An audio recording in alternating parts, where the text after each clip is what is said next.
Okay, welcome to your breaking news update.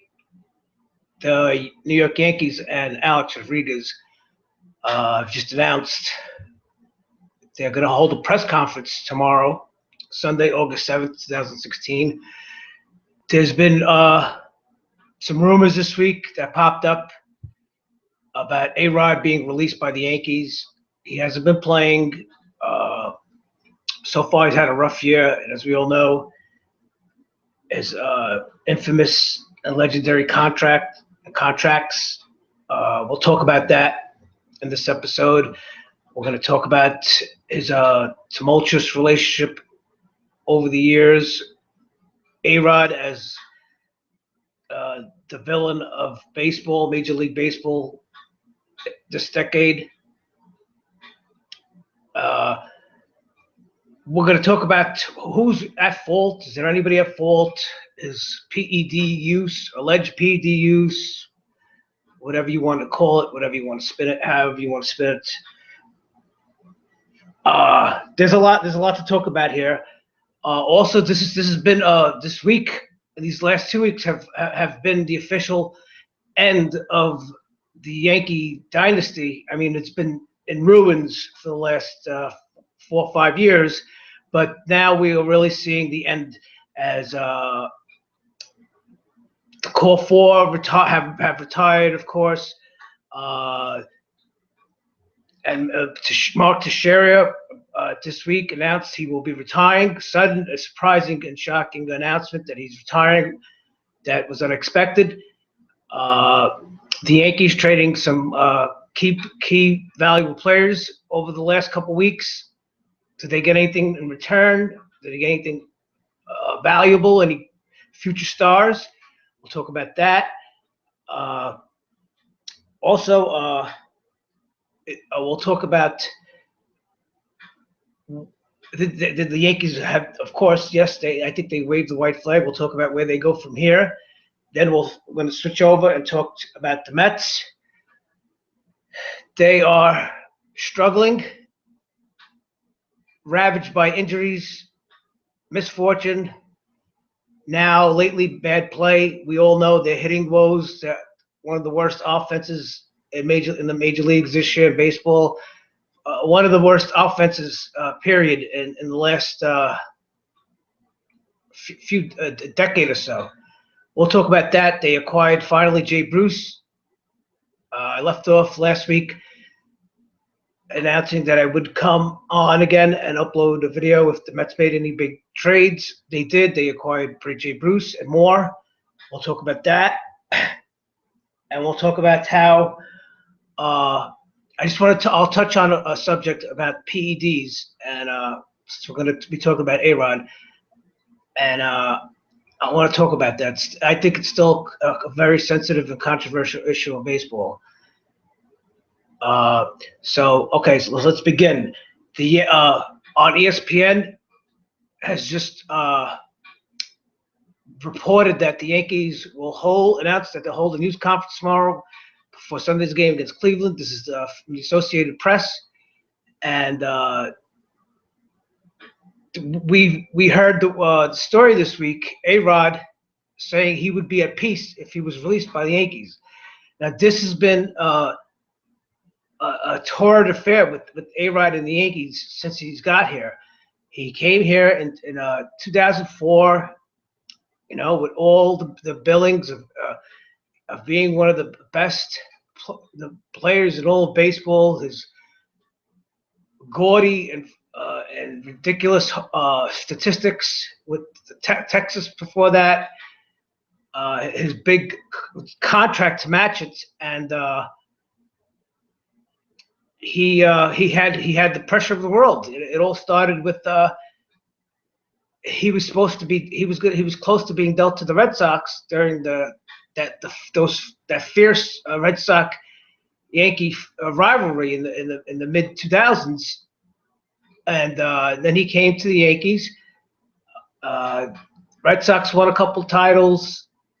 Without him, the Yankees won one in 2009. At least A-Rod did get his championship with the Yankees, and but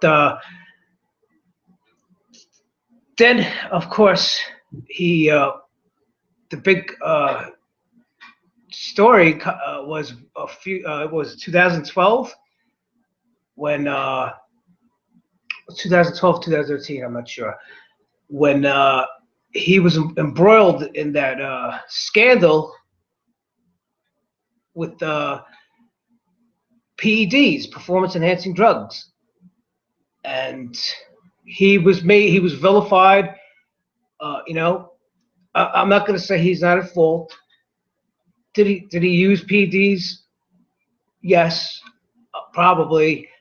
I mean, there's a lot of people, a lot of players have been guilty of using PEDs, and it's been a real black eye on baseball since the late '80s. If you go back, the first really year was 1987, where all home run numbers just exploded. And I remember that year they were saying, "Oh, it's a juiced ball. It's a juiced ball." It was a new ball made it was made from a different country, and it's a juiced ball. Then '88, the numbers went back down drastically, and then from '89 really to about the late 2000s. I mean, it was crazy. Then the home run numbers, offensive numbers exploded, and it's just not the hitters. It's a lot of pitchers also have used performance enhancing drugs. Don't let that fool you. You know, all of the spotlight's always on the hitters, the Barry Bondses, the Mark McGuires, the Sosas, the Palmeiros, A-Rods, but don't let them fool you. I mean, Pettit and Clemens, that came out. I mean, come on. Players after in their mid-30s are putting pitchers in their mid-30s putting up having Cy Young seasons, still throwing 95 plus, pitching 240 innings plus. I mean, come on. Nolan Ryan did those things when he at the end of his career. And the guy he was a marvel at his age, still throwing 95 plus and being a real star pitcher. He wasn't an elite pitcher at that age, but he was still, he was a sight to behold. And he succumbed to injury. His body couldn't take it, and he was a marvel, Nolan Ryan. What Nolan Ryan did was, it's unheard of at his age to still throw that hard and be successful. And then all of a sudden, Clemens is doing it, and just pitchers who had minimal success, all of a sudden they become star pitchers. But whatever. To get back to the Yankees though, and A-Rod, it's been their story has been a back and forth.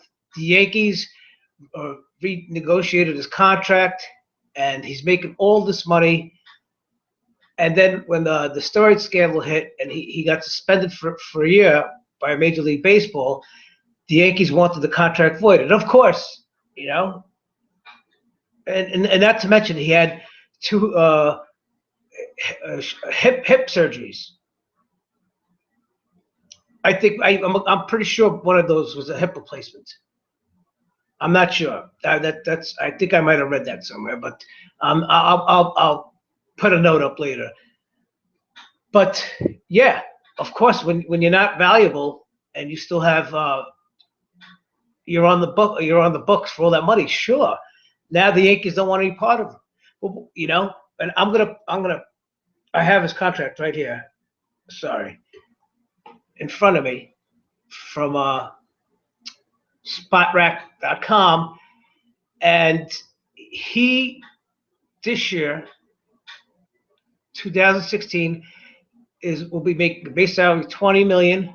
He signed, they gave him a signing bonus 21 to $21 million, and it's the same thing for next year.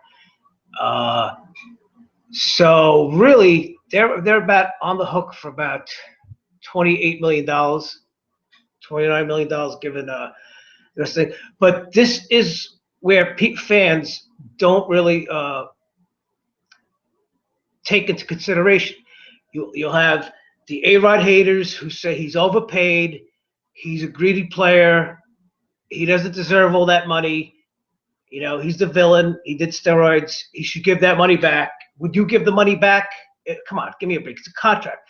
Let me explain to you. A contract is an agreement between two parties. Once it's signed, both parties are obligated to fulfill every detail of the contract that's signed, the accord. And A-Rod signed it. He's wanting to play. It's not like he doesn't want to play or he doesn't show up to play. Now, you say, he can't hit anymore. Well, duh. He's old. By baseball standards, he's a fossil. And the Yankees knew this. I believe the contract, they negotiated the contract. The first year was 2008. He was 33. So they knew by the end of the contract he was going to be 42. How much value did they think he was going to provide at the age of 37, 38, 39, 40, 41, 42? Did they think he was going to keep hitting 40 home runs every year? Or maybe they hoped for the best, and maybe the last 4 years, they said if we could get 250, 260 out of him, and he could hit 20 home runs and drive at 70, 80 RBIs, we'll be happy. What about his defense? And then the hip surgeries came in, the PED scandal came in. That was the secret. Was that the secret to A-Rod's success? Not completely. Listen, A-Rod, he is and was one of the most talented players to play baseball in the major leagues. I mean, there's nothing he couldn't do. Now, if he did use PEDs throughout his career, it only enhanced his talent. If you use performance PEDs or steroids, okay, whatever is human growth hormone, whatever it is, me and you could take steroids, human growth hormone every day from now until for 5 years. We're never gonna hit 25 home runs in the major leagues. We're never gonna hit. We're never gonna get 10 hits in the major leagues. That's not how it works. That's some magic potion. What these drugs do is it enhances what you already have. Okay, so if you're a borderline player in the major leagues who's could be sent out to the minors because you're not that good, you take that, it'll give you a great chance to stick around. To produce enough to stick around. If you're an average player, it will make you an above average player. Maybe you're a star. If you are a star player, it will make you an all-star. And if you're already an all-star and an elite player, it'll take you to the moon. You'll start putting up video game numbers like Barry Bonds did in the early 2000s.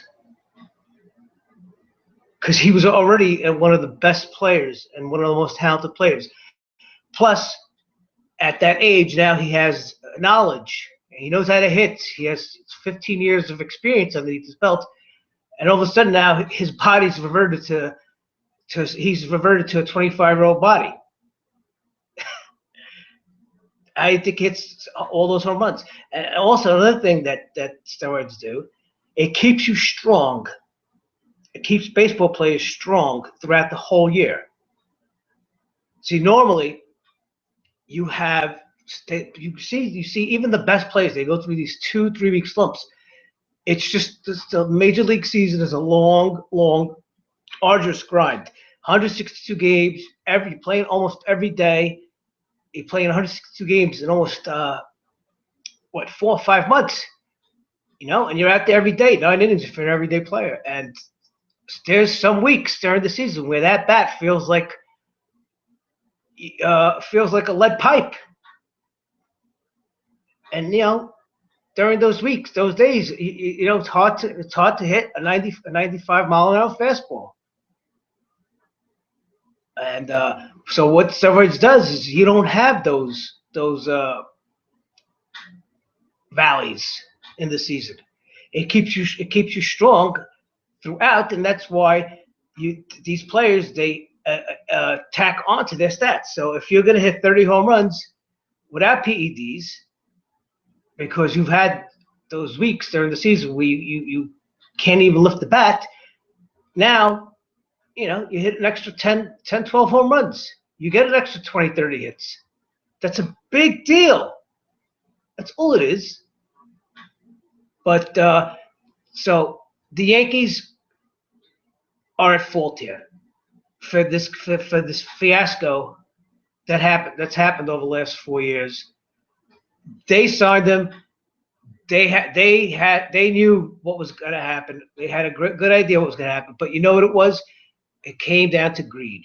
And I'll tell you, because A-Rod, this is last year, they wanted to take these incentives out of his contract. See, not only does he have a base salary, he has incentives. He has a $30 million marketing agreement based on home run milestones, $6 million each for reaching 660 home runs. The next one is 714 home runs, 755, and tying and breaking the major league home run record. You see, this is what the Steinbrenners envisioned, that A-Rod was going to reach all these milestones, of course, before the scandal, the PD scandal, in a Yankee uniform. And they were going to have these highlights forever of A-Rod, the Yankee, hitting these milestones, passing Babe Ruth, breaking the all-time record, Barry Bonds' record, and it blew up in their face. Listen, no, all these athletes or whoever, entertainers, they get paid so much money. But why? Because the studios are generous, the owners are generous? No. These entertainers who earn a lot of money, or millions and millions and millions of dollars, they earn this money because they produce revenue. They pretty much pay for themselves. Right? In the case of A-Rod, he brings in fans to every game, at home, on the road, especially during the mid-2000s, the late 2000s, when he was hitting 40 home runs and he was the villain of baseball. He was must-see. He would draw in an extra 5,000, 6,000 fans. The jerseys, the T-shirts, the hats, the jackets that the Yankees sell because of him. That's tremendous revenue. The ratings. Yes, he produces ratings on TV. That's big business. That's what it's all about. Why do you think the sports teams are on TV? They put for ratings and commercials and advertisements. It's a business. And trust me, A-Rod draws ratings. He produces ratings on TV. He sells merchandise. He sells tickets.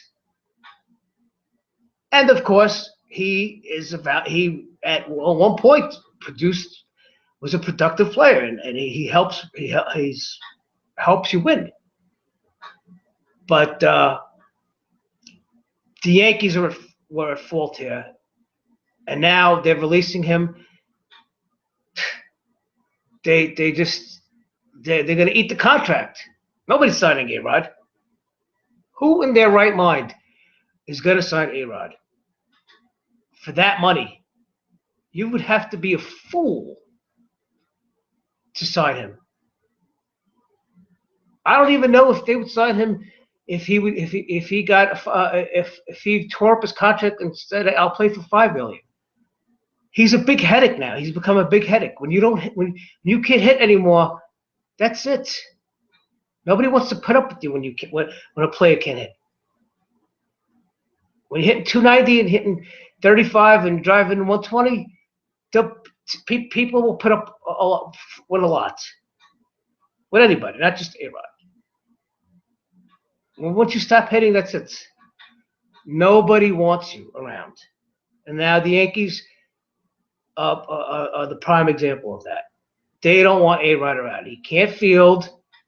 He's got 2 hip operations. I don't even know last year how he had that incredible year. I mean, that wasn't a great year, but for him coming off the hip surgery and the 1-year suspension at the age of almost 40, uh, he hit 2015. He hit 250, 33 homers, and 86 RBIs. I mean, that's amazing. That's amazing.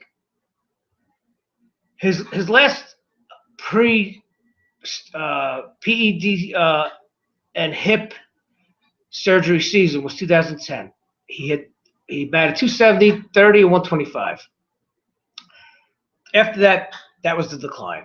He had 276, 1662 in 2011, 272, 1857 in 2012, 2013. He barely played. 244, 719, 40 games. 2014 suspended. So I mean, he went 2013, 2014 with 156 at bats at the age of 38, and came back in 2015, and that's a testament, I guess, to his talent, because I mean he'd be nutty as a fox, crazy as a fox to have done steroids. He must have been tested every 5 hours, you know. But and now this year he's played. He started 55 games. He's got 216 at bats, 9 homers and 29 RBIs, 204. The big number is 65 strikeouts. He's got 65 strikeouts and 216 at bats. I mean, that's the indicator right there. He can no longer consistently hit a major league fastball. And now tomorrow, I mean, it's not confirmed. They didn't say that he's being released, but I mean, what are they going to say? I can't imagine. Besides them announcing his release, what could the press conference be about with all that's been going on this week? So I think he'll be released tomorrow, and I'm pretty sure. But anyway, so now A-Rod will be gone. This is the rebuilding now. The Yankees rebuilding. The Yankees have finally started to rebuild. That's it. They waved the white flag. They're no longer pretending that they're going to make the playoffs and go far into the playoffs. I mean, it's ridiculous to assume that. You have 38, 39, 40-year-old, 41-year-old players on your roster with huge contracts. Where are you going? This is these things. 38, 39, 40, 41-year-old players in baseball teams don't translate into World Series wins. Okay, I don't care who you are. Listen, the Yankees. I've said this before. They've had a tremendous all-time historical run going back to 1993. I think they've had 20 winning years. Okay.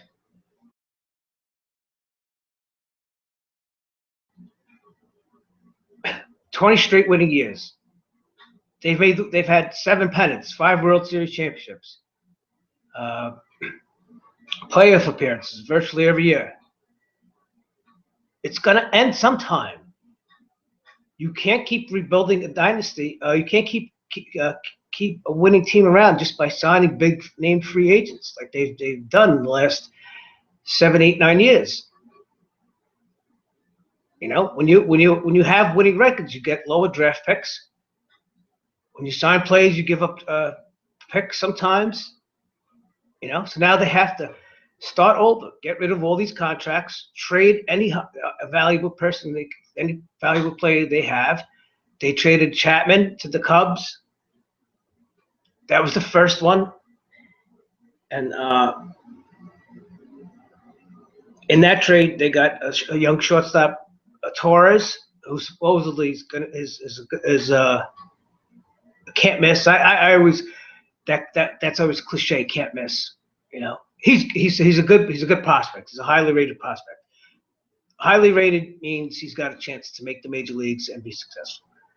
Uh, I mean, they got more. I'm just highlighting the centerpiece of the packages they got back, and then they traded Miller to Cleveland for Cliff Frazier, an outfielder.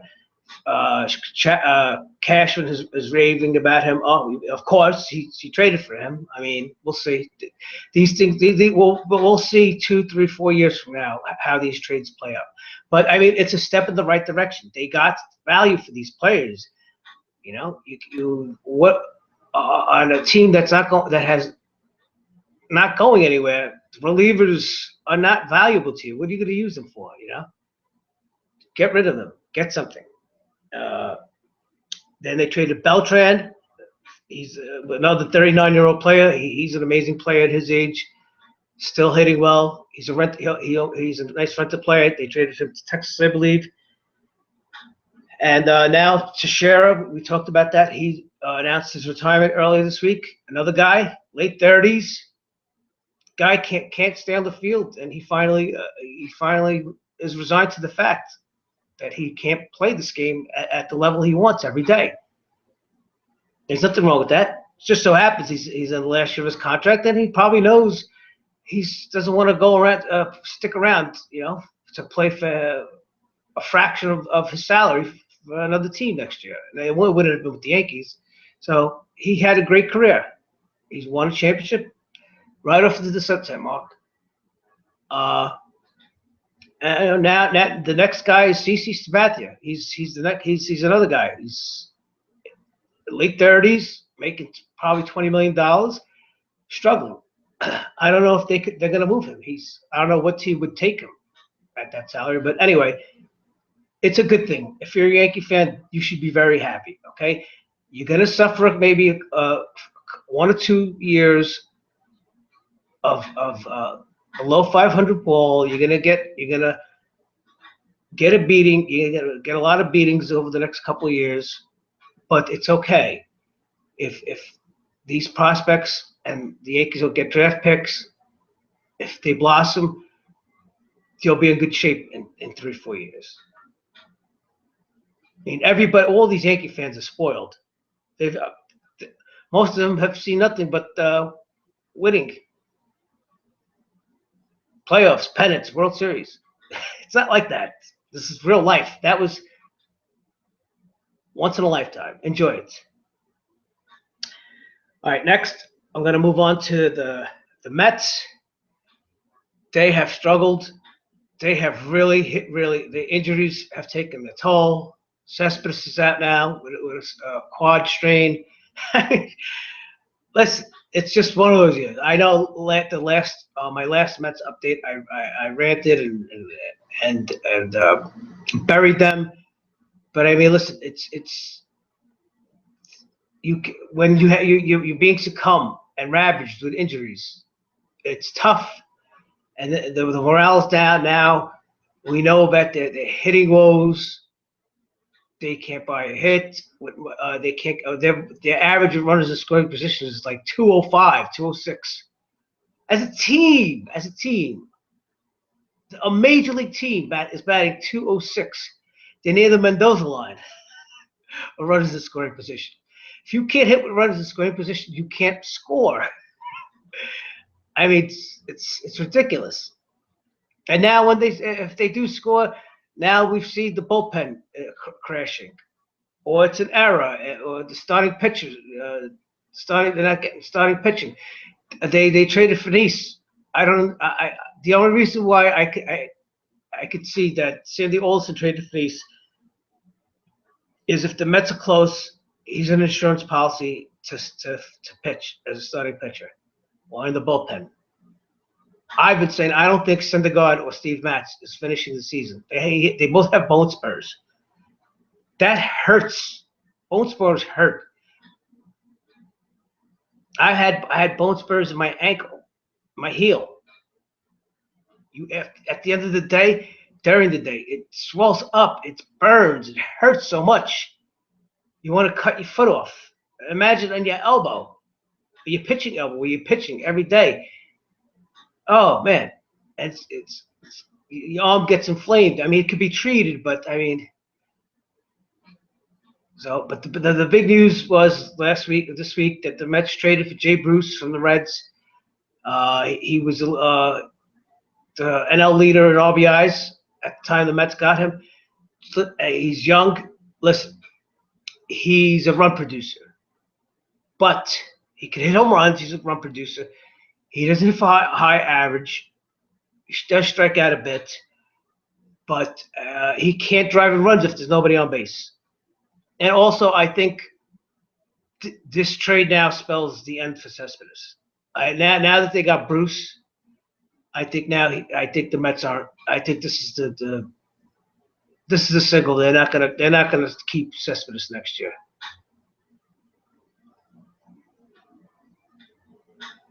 I mean, we'll see. I think now that, and look who they traded him for. They traded him for the prospect, the overhyped prospect of Dilson Herrera. I mean, obviously the Reds saw something in him, but he was hitting like 250 in AAA. And if he was so good, why didn't the Mets break him up? I think he played like 30 games with the Mets and hit like 212 or something. I saw his numbers. He weighs 150 pounds. He's a small player. Yeah, he's young. Maybe he'll do something, But I don't think the Mets gave up a lot for him. They made a couple of marginal players. I think just the Reds wanted to load Bruce in his contract. They've been wanting since the last couple of years. But I mean, I would love for the Mets to have a team with Bruce, Cespedes, and everybody healthy, and give it a run.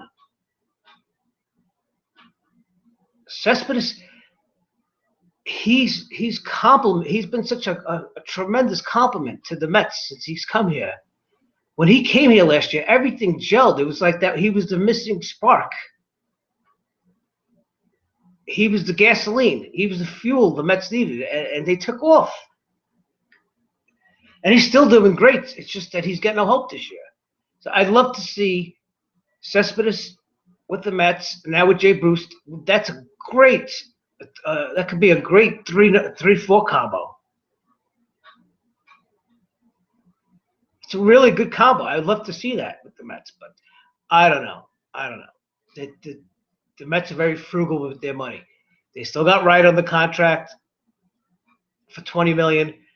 Maybe he should retire. Maybe he should come to his senses and retire. But I mean, it's unfortunate. But he's had shoulder surgeries, bad back. Now he's got his neck. Ain't looking good. Maybe David Days has played his last game, but he's had a great career. And I'm going to finish out with the PEDs again. Listen, supposedly now the testing is very strict. They're still catching players. There's always going to be the players who try to. And in my last update, I said if this was 5 years ago, there'd be whispers of Daniel Murphy using PEDs because of his unexpected, extraordinary success at the age of 31. He made such leaps and bounds. The guy was a 290 hitter with 12 home runs, 60 RBI power. Now he's leading the league in 6 offensive categories. That's a big jump. But I'm not. I don't want to. I'm not accusing him of using PEDs. But it's tough, and PEDs were rampant. Like I said, from about the late '80s to 2011, 2012, we saw Ryan Braun with the Brewers. He got caught, A-Rod. So I would really love to see baseball be free of steroids and PEDs. It just doing that. It just ruins the game. I mean, home runs are fun, but how much fun are they when everybody's hitting home runs? The owners were greedy in the late '90s after the strike. They turned a blind eye to it. And this is another thing with the Yankees and A-Rod. Do you mean to tell me that nobody in their organization had an inkling that he was using performance-enhancing drugs? Not one whisper, not one rumor. Come on. You got to be kidding me. They were all surprised when this came out. They didn't know his name surfaced on the list. So there you go. It's just greed. You know, the owners are turning a blind eye to it. They don't see nothing. They don't hear nothing. They don't know anything. As long as the players are producing, as long as tickets are being sold, as long as they're winning, making the playoffs, and ratings are up. That's all it is. It's a business. And then when the player gets caught, they don't want anything to do with him. They want to wash their hands of him. And we don't know. Yeah, okay. But anyway, that's going to be it. Hopefully, if anything happens, I'll come on soon again. And thanks for watching. Hit like and enjoy your weekend. Bye-bye.